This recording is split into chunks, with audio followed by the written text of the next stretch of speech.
Hi, everyone, and welcome to another episode of Brewing e-commerce.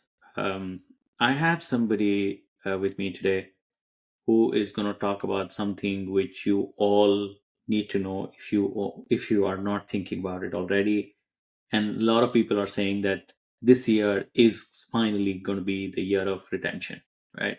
So, welcome, Josh, and I'm really excited to have you and learn all the things that you're going to tell us about retention in e-commerce. Having me, man. I'm really excited.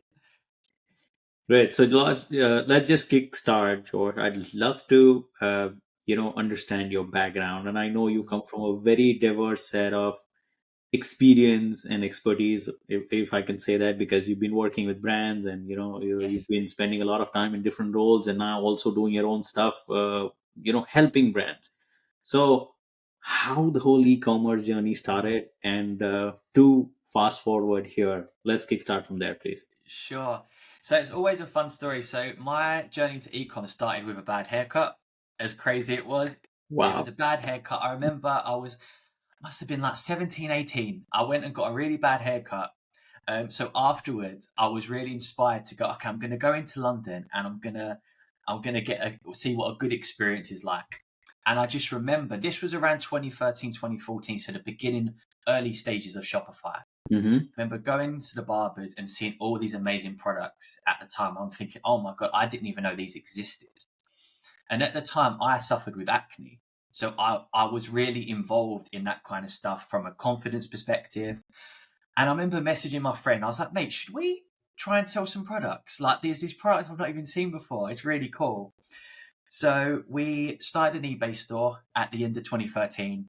We done really well. We got some good traction. We were selling like gift sets. Wow. And then in 2014, we started a Shopify store.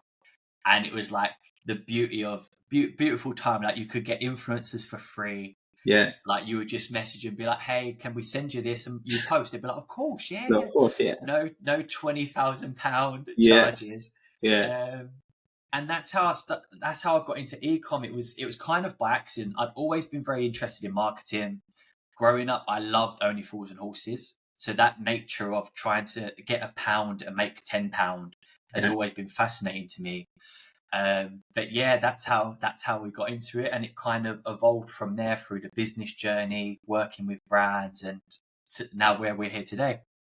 This is very fascinating, Josh. I have to say, this is one of the most honest and I would say real stories that I've ever Thank you, come man. across. That how somebody came into Yeah, this whole line of business, because there are those founders, right, who say that I launched a product because I was suffering from it. I had a yep, problem, right? And then there are some other guys who are like, sorry, I went on to do something else, but then this is straight away came. yeah, This is like everything was meant to happen, yeah, right? Wow. So Shopify, right? yeah. 2014, etc., was very early days of It's Shopify, incredible. right? How was the scenario back then, and why Mm. would you pick Shopify at that time? So I remember the reason why we picked Shopify. I was doing an apprenticeship at the time, and it was at City and Guild, so it was like an education provider. So it had nothing to do with ecom. But I remember going to their marketing team and just being like, guys, we've got this idea. We want to do this. Where would we host it? And someone there was like, oh, there's this platform called Shopify you should check out. Okay. Didn't even know. But it was kind of, so that's how we got on. And the great thing, I'm not a technical person. I can't code. And the Mhm. one thing I've always loved about Shopify, it allows people that don't have those Love it. abilities to set Yeah. up very quickly. And Yeah. even back then, I remember it being so easy. We've made loads of mistakes. I'm Yeah. sure the mistakes we made, we could make another podcast on generally. Um, but it was, I don't even think they'd IPO'd that long. I think they would, I'm not too sure. But again, that was just, we asked someone, they said Shopify. So we was like, okay, cool. It's better in eBay. We'll go on to Shopify. And it's amazing, right? That the whole power of simplicity is so understated Yeah. most of the times. I was talking to a merchant last week, and this guy runs his whole health supplement brand, Nice. and they usually were selling offline. and he said that I wanted to expand the business, Yeah. and he created 5 Shopify stores all by himself.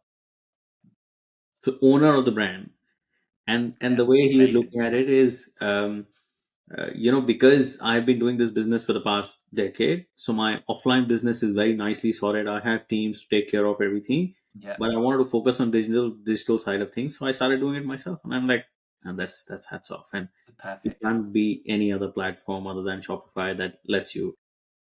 It's Yeah, it's so true. As a marketer and someone that hasn't got the code skills, I do like get a little bit upset if like someone's using a Magento or somewhere. I'm like, oh no. So it's like, oh, as long as they've got technical teams, we're good.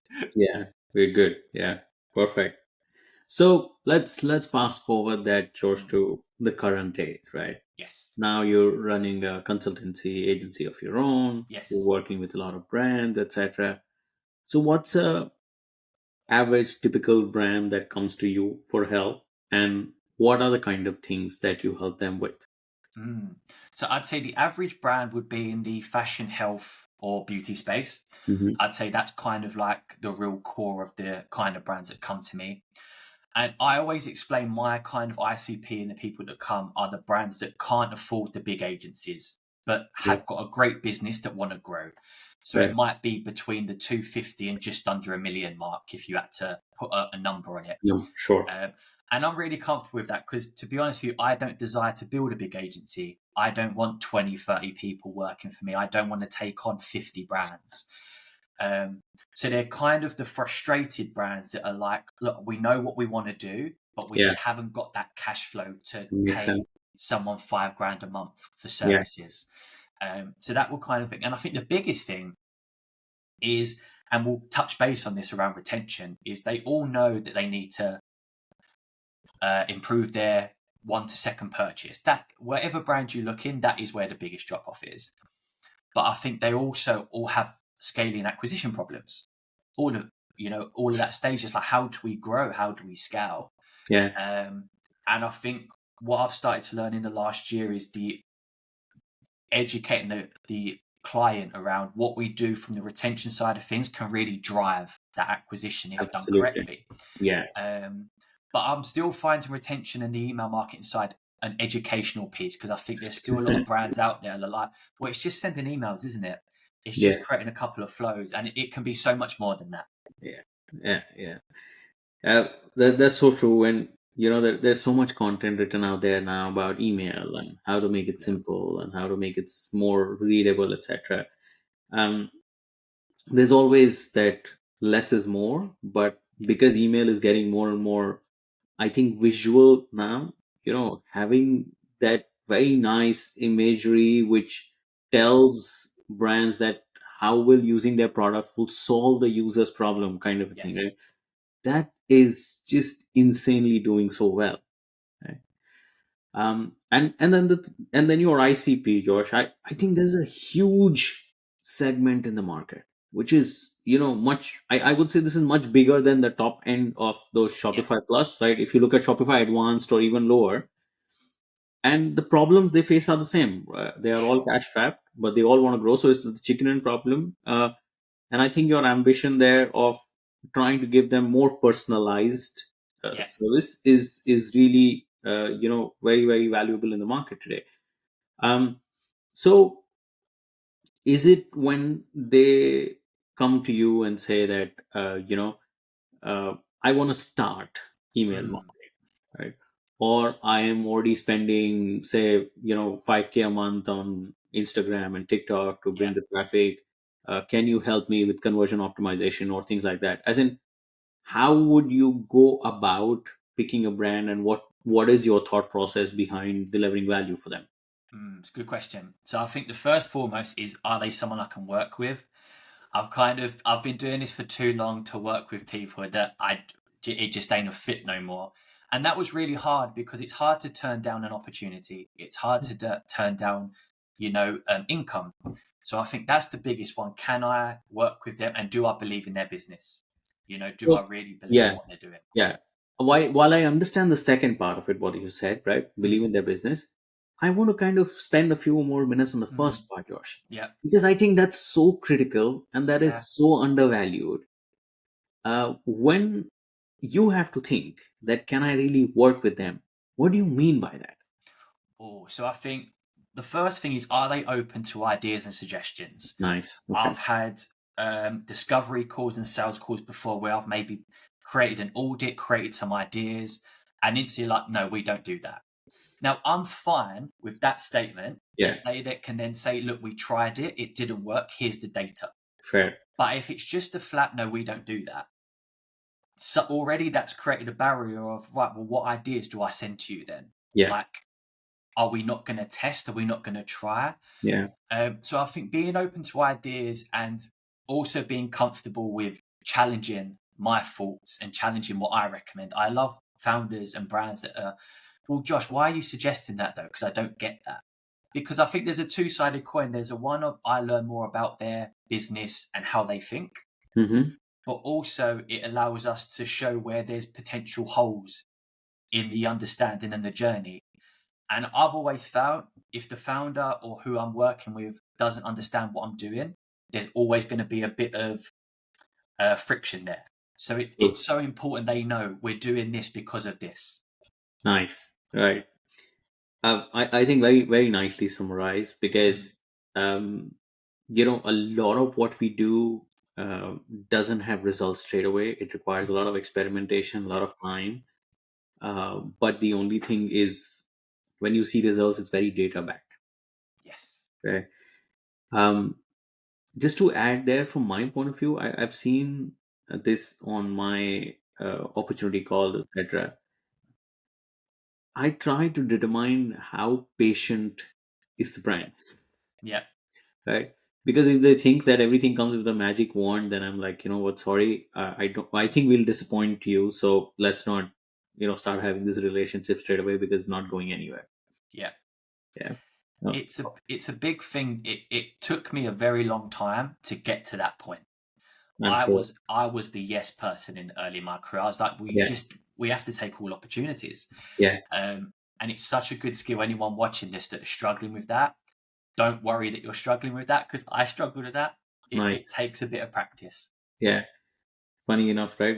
We got on a call with another merchant last week, Mm, and Josh, the guy, came in, the growth marketer, and they don't want to understand what we are trying to do. yeah. What they wanted to tell us was, we are working with this another app, and everything they told us was a lie. It doesn't work like that. And I'm like, okay, so yeah, yeah, you're the kind of opportunities coming are kind of crazy as well, right? Yeah. So okay, so yes, one is that you of course look at working with a brand Mm. who are open, etc. Then how do you go about the process from there, please?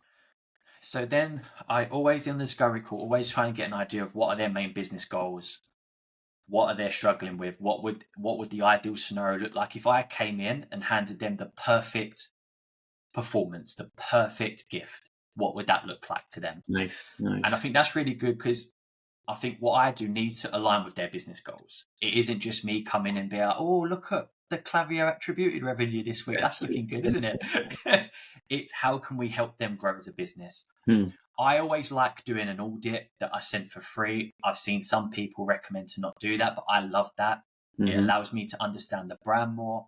Hmm. It allows me to really get an understanding this is what I can provide.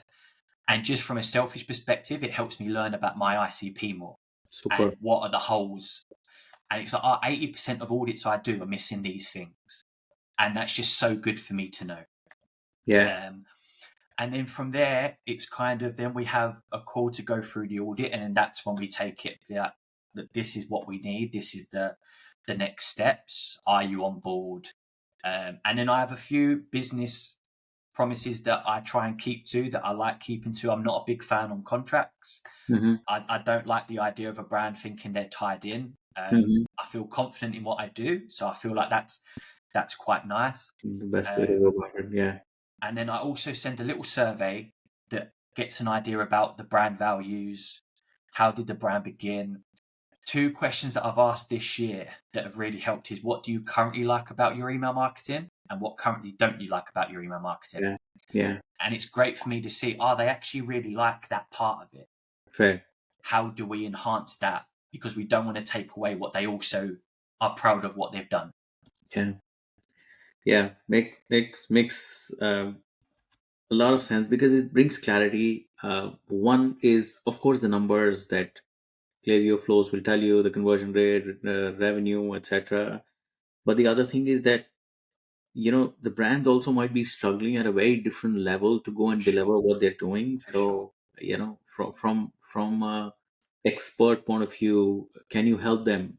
Yeah. uh, is something which is very nice, and I don't think a lot of people look at the process. They always look at Yeah. the output. For Right? So sure. that's very nice, Josh. So in terms of retention, right, Mm.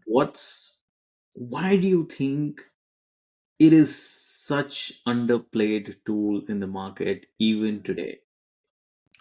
Oh, it's a great question. I think acquisition is so much sexier, right? It's like one of those things that it's always getting new customers sounds amazing, and retaining them doesn't sound as fun.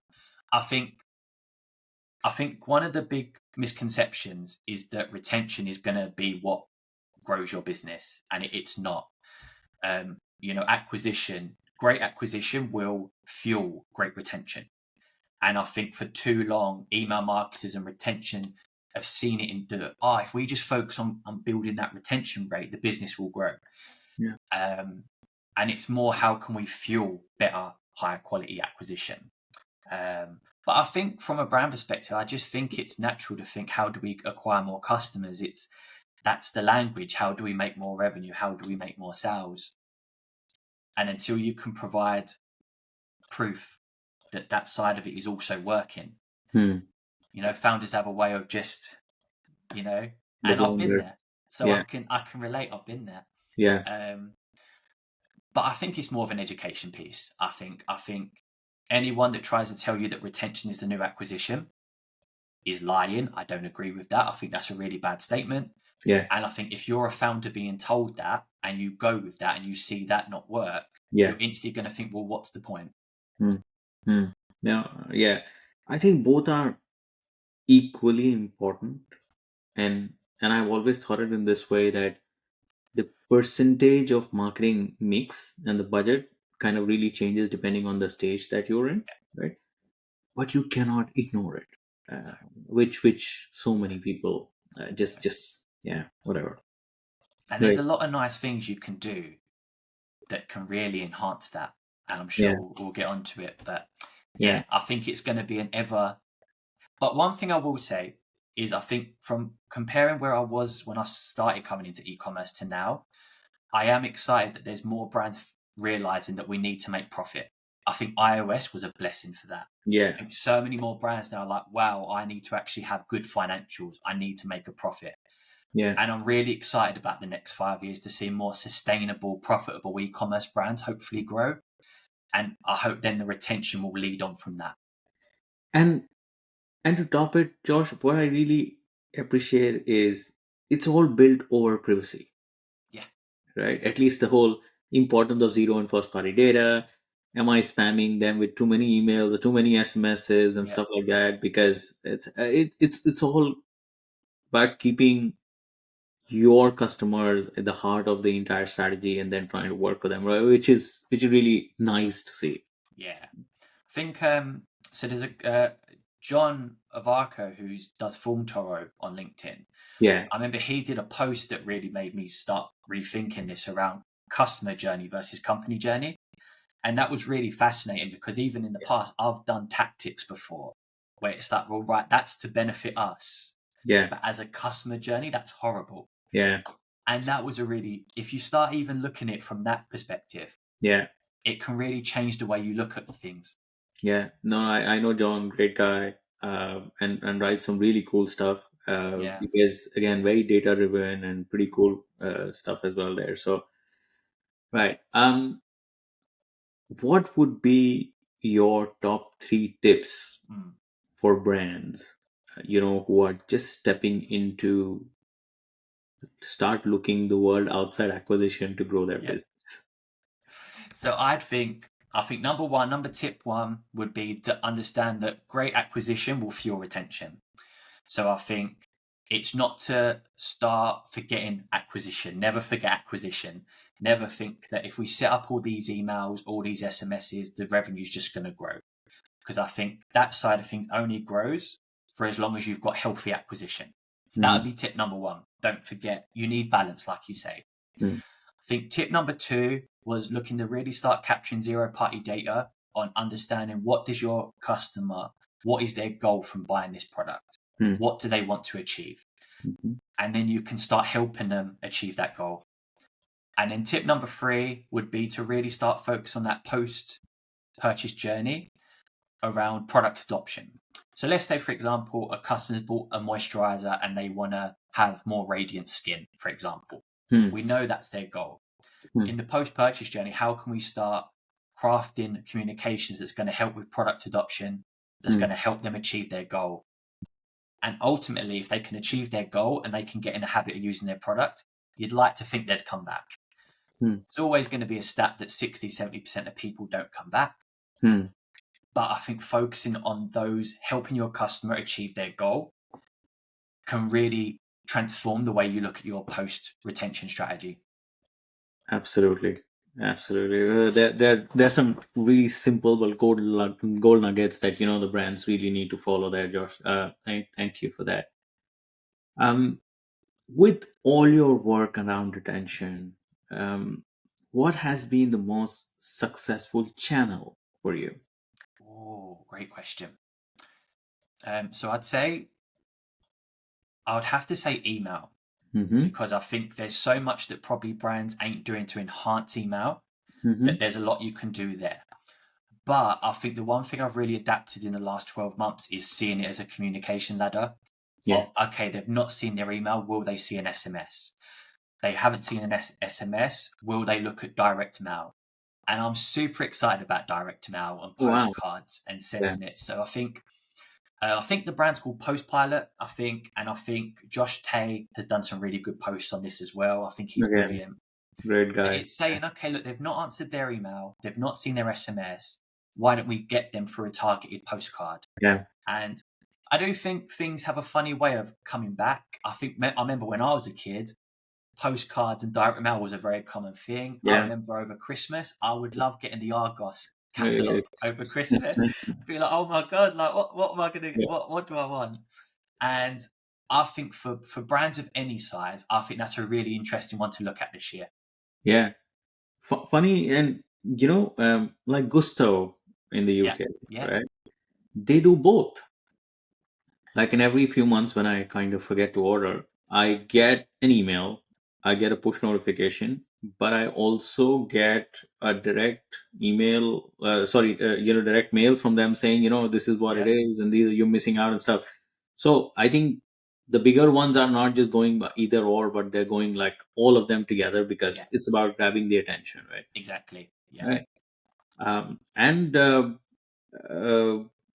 have you also heard of this friends of ours at Penny Black? You know, penny black. they also do pretty cool stuff here. Is they um, personalize and put in like content there with packaging. So as soon as you open, No, you can also find a very nice letter from the brand with maybe a QR code and stuff like that, yeah, which just helps them with one adoption, right? yeah, And then it can have some offer, it can do other things, etc. So again, very very I wouldn't say old school, but I would say very printed hand format, but yeah. I would say again, something creative. For sure. And it's funny you said that, because I remember back in the early days, as when we was on Shopify, and you'd have blogs coming out, and everyone was going on about, the unboxing experience is a Yes. great time to get them. And it's so funny that that advice still correlates now. It's still Exactly. relevant now. There's probably so much more brands can do Yeah. when they unbox that's going to Yeah. enhance that journey. Yeah. Yeah, that's a great one. Yeah. Yeah. That's pretty nice. What would you say then your standard tech stack is like? When you work with a brand, is there like some standard tools or standard apps that you go and kind of work with to deliver this? Sure. So I'm a big fan on Form Toro, and more of my Okay. clients I'm trying to move over to Form Toro. I think again capturing that zero party data is so Mm-hmm. important. But I think the one thing that system does that others don't is it gives context to Yeah. based on these answers, these are converting. Yeah. And I think that is great giving it to founders as well because you're giving them context of we can see this is driving the most revenue. Fair. So I think they're great. I think Spellbound is a great tool to make interactive emails. I wanted to look to use it for gathering qualitative research. So imagine someone at the end of the welcome flow hasn't purchased, and it might be, hey, we're fine with you not purchasing. That's okay. Do you mind telling us why? Why? Okay. But there's also other cool ways you can use it. So I think that's a really great one. And the post, I think it's Post Pilot. I might be getting the name wrong. Okay. But for postcards and direct mail, I love their brand. And I think the fourth is probably Wonderment to really personalize that transactional Mm-hmm. experience. Again, something brands miss. They've got their transactional emails going from Shopify, really black templates, not a great experience. Mm-hmm. And that allows you to just really a see where the clicks are going, but two really help with buyer's remorse post purchase. Mm-hmm. Mm-hmm. Okay. Okay. That's pretty nice. And what are the kind of numbers that people can expect in terms of upliftments when they really are able to solve at least some part of the puzzle here? Oh, do you know what? That's so dependent. Yeah, I know, That's I know. It's so a very generic question. It's a very long, long tail question. But what I want to do is, my idea is that even for the early stage brands to realize yeah, that there's so much potential out there. yeah. One is, of course, it brings you additional revenue, but second is, we know this for a fact, right? Trying to sell to an existing subscriber 5 times cheaper than to trying to bring For a new sure. one, right? So I'm coming. It has this two sides positive effect for a brand. So I always think you can if you can adopt the tactics that we've chatted here and like I think you could at least improve your first to second purchase rate by 20% at Wow. least. Yeah. Um, Now every brand's different, but I Fair. really do think you can do that. Um, Totally. and then I think on the flip side, if you ain't keeping them, finding out maybe why, and then using that to fuel that better first purchase. When I work with brands, I always try and give a guarantee of I think you'll make a 3 to 1 ROI on your return of what you've paid me. That's Hmm. what I like to go in with. Hmm. To date, I've never had a problem with that. Um, but I definitely think that's probably where I like to look at the data. But I would like to stress that every business is so different. But I think that first or second purchase is such a nugget of focus. Yeah. And do you think, does it differ drastically for different kinds of verticals and industries, or overall it does have that much impact anyways, right? I think it can depend. Like, for example, a sofa brand that has longer lead times and they don't currently have anything to cross sell, Mm-hmm. you're naturally going to see very different Yeah. data. So Yeah. I would never look at a sofa brand that only sells sofas and think, oh my God, they've not come back in 90 days. Yeah. You've got a terrible business. Good. So I think for more beauty, CPG type brands, Mm-hmm. where if they've not come back within 45 to 60 days, you've probably lost them Mm-hmm. or they're a churn risk. But I've worked with some businesses and audited some businesses that they're doing a great job. They've got nothing else to sell. Like once Mm-hmm. you've bought a Yeah. sofa, what are you going to do? Yeah. Even for those brands, creating content's hard because the Mm-hmm. reality is once I've bought my sofa, Mm-hmm. what much more can you send me that's going to Yeah. make me read it every day or every week? Sorry. Yeah. So I would say it's dependent on businesses Okay. for sure. All right. Perfect. I'm loving all the insights coming out, Josh. This is really good. and Thank you, man. and and I think the way you're putting it out is very simple to understand for brands, because they really need to hear this. Yeah, Right? One of the most disheartening thing is people work so hard to come up yeah, with a new product, so much time and energy, and when they think about launching it, even if they go and pick up a Shopify developer or an agency, the only thing they think about is how am I going to bring traffic. Yeah, Right. So that's where yeah, I get very sad about it, but for sure. we're all on a mission to kind of change that Yeah, one merchant by merchant. for sure. If there's one experience that I can give that kind of gives both sides, is I Please. had a discovery call last month with a brand. They had a great B2B business. They were doing loads B2B, but hadn't really set up their ecom B2C site. Mm-hmm. And they was chatting about we want to do all this with email, etc. We're talking they were making under 1 grand a month. Like Mm-hmm. they and there are times where it's like, look, I can set up the basics, Mm-hmm. but until you start acquiring customers, you're Yeah, probably no point investing in me to absolutely. build up Yeah. that strategy. And I do think that's important to stress of having the ability to look at are they acquiring enough, Hmm. whereas retention will actually make an impact. True. Because sometimes they're not. Yeah. Yeah. No. Yeah. And that goes back to, firstly telling them why is it important, Yeah. and second also to build that trust, saying, what, Yeah. I'm happy to take the money at the end of it, but it's not going to Yeah. bring you value at the end. You are Yeah. before, and if you're not happy, so no, For that's sure. wonderful, Josh. Right. Perfect. Josh, I'm going to make a statement, and I want you to kind of agree or disagree with me, Yeah. please.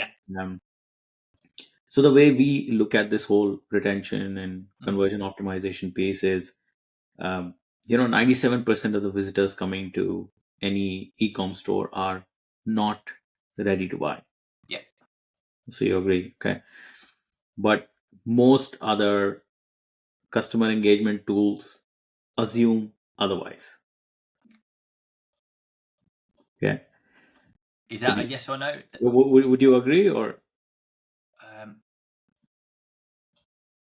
oh, depends on the tools.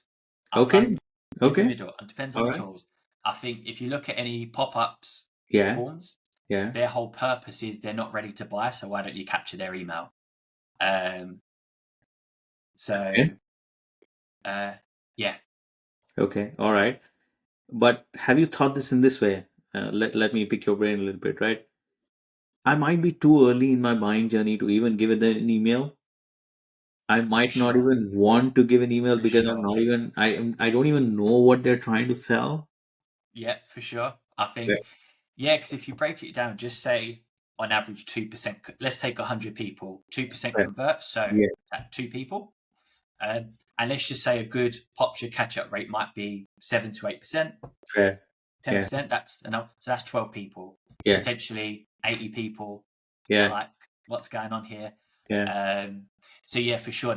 I mean, I do it all the time. The amount of times I've gone on sites, yeah, viewed it, and then not been gone back for another 3 months, but they're yeah. still in my head. It's still, yeah, and that's the idea, right? And Yeah, that's a wonderful explanation of human behavior that you just pointed out, right? yeah, If I let people roam around the site freely there, I will have a better impact than trying to go and annoy them at the first journey to say, yeah, hey, buy from me kind of a thing, because I'm not ready to buy right now. yeah, But the idea is to instill the brand in my head whenever I will be ready to buy in 2 days, 2 months, 2 years time, whatever, right? yeah. Yeah. It's interesting because I think there's one question that we normally ask on the Form Toro pop-ups is when are you looking to purchase today? Okay. Or when are you looking to purchase, sorry. Yeah. And you kind of want that percentage to be as many todays as possible. Yeah. But also on post purchase surveys to be like, when did you first hear of the brand? Yeah. I know that question people feel 50-50 because some people just don't remember. Fair. But if you saw 70% are like, oh, I first heard about you a month ago and Yeah. you've only decided to purchase now, it That gives means you a good time to insight of buy. where your Yeah. community and customers are at. Yeah. Yeah. You should also check out this tool, No Commerce. Okay. Yeah. Oh, that's the post purchase surveys, isn't it? That's the post purchase survey. Yes, Yeah. yes, yes, yes, Yeah. yes, yes. Jeremiah, amazing guy, Yeah, and I love the way he brings out data and shares it, which are the insights and stuff. Right? It's just yeah. amazing. So, oh, great. Uh, very very nice, Josh. So many good pointers for me to learn as well, It's and that's helpful. the whole purpose of this podcast. At the end, the last one, but the most difficult question, right? Brace yourself. Don't tell me I didn't warn you. Um, so you have to tell everybody listening in Mhm. something about yourself that you haven't told anyone before. Oh, oh, great question. That can be a funny thing, can be a sticky situation you came into, or something like that, but something cool. Okay, I've got a story. So in Nice. 2014, me and my friend went to Brazil for the World Cup. Oh, Uh, and the one game we went to was England in a nil-nil. So we went all that way and saw a nil-nil.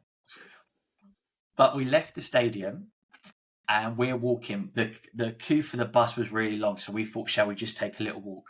sure. And then these two girls approached us. One was about 21, and then she was with her little niece. I'm going to say 10 years old. Sure. And they was like, "Oh my god, you're English!" Like, Yeah. oh my god, it's my grandmother's dream to meet an English person. Wow. Would you mind coming back with us just so you can meet our grandma, and then we'll give you a lift home? And in my head, I was like, if my nieces ever did that, I Yeah. would be so angry. Yeah. But in the moment, we was just like, yeah, okay, like Yeah. Yeah. that sounds cool. What we gonna Wow. lose? So we go with them, and then suddenly we're walking in a really, really like wealthy part of this town. Like there's guards, there's gates, there's massive houses. So it turned out they were like, I think, millionaires. Um, and we go in, and the grandma gives us Wow. the That is biggest hug so ever. And amazing. Yeah. she couldn't speak English, Yeah. but the niece was just saying she's never met an English Yeah. person before. This is Oh, that incredible. is so amazing. We stayed for 2 hours, had cake, had the most amazing convos. We spoke about One Direction. They was like, One Direction, One Direction. We love One Direction. um, and then they dropped us home. And it was a beautiful moment because It is. it kind of thing of you can have sometimes it's so easy to assume Yeah. like with strangers or anything that something bad's going to happen or what's this all about. But it was just such a wholesome moment. And I'll Yeah. never forget that moment. That is so.